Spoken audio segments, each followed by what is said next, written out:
பெரியவர்கள் பக்தர்கள் எல்லோரும் வந்திருக்காங்க. ரொம்ப அதி அற்புதமான உட்கார்ந்துக்கிறதுக்கு பெரிய பாக்கியம் பண்ணியிருக்கோம். இந்த முதல் பாட்டிலே சொல்றார், எப்பேற்பட்ட இடம் காரணம் இழந்தும் புதி பசுபடு சுறாவும் கண்டான அப்படின்னு முதல் ஒரு வழக்கத்தில் வருது. ஞானிகள்லாம் உட்கார்ந்து இருக்காங்கன்னா புதி பசு இதெல்லாம் உட்கார்ந்து ஒரே துறையில உலகம் பேர்பட்டதான மௌன சக்தி காரணம் இழந்து புதி பசுபடு சுறாவும் கண்கான பதையானை அப்படி கையை கட்டையில தூக்கி எங்கே இருக்குன்னு தண்ணி கேட்குமா 12 மணிக்கு வேலூரிலிருந்து காமதேவர் வந்து சாப்பாடுலாம் போடலாங்களான்னு கேட்குமா.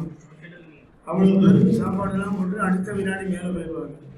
ஓனகம் அமைந்ததில் காமதேவன் முன்னாடி இருக்குன்னு சொல்லி யாரெல்லாம் அவனை பூஜை பண்ணுறாங்களா, புவிராசன், கவிராசன், கவராசன் என்று உனை போற்றி ஞானிகள் எல்லாம் பூஜை பண்றாங்க. ஞானிகள்லாம் காத்திருக்கிறாங்க. ஞானிகள் சித்தர்கள் வானகம் மண்டகம் எதிர் வணங்கிடும் உன் மகிமை என்று சொல்ல எழுதும் மந்திர குருவே லோக தந்திர குருவே மூலர் மரபில் வரும் மௌனகுருவே எல்லாம் இந்த இடத்துக்கு நீங்கள்லாம் ரொம்ப தூரத்திலேருந்து வந்திருக்கிறீங்க. இந்த இடத்தினுடைய மகிமை சொல்லவும் எளிதோகிறது.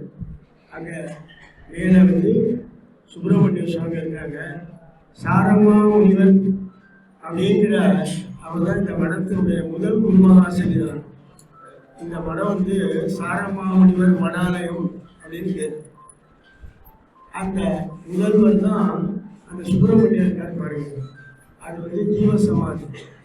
சாரமா முனிவர் மடாலயம் அப்படின்னு பேர். அந்த முதல்வர் அடைஞ்ச இடம்.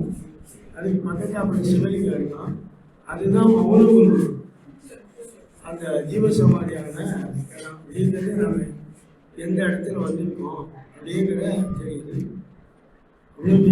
சுகர் வாமதேவர் முதல் ஞானிகளும் உன்னை மெச்சுவார். வானகமும் மன்னகமும் வந்து எதிர் வணங்கிடும் உன் மகிமை என்று சொல்ல எழுதும் மந்திர குருவே ரோக தந்திர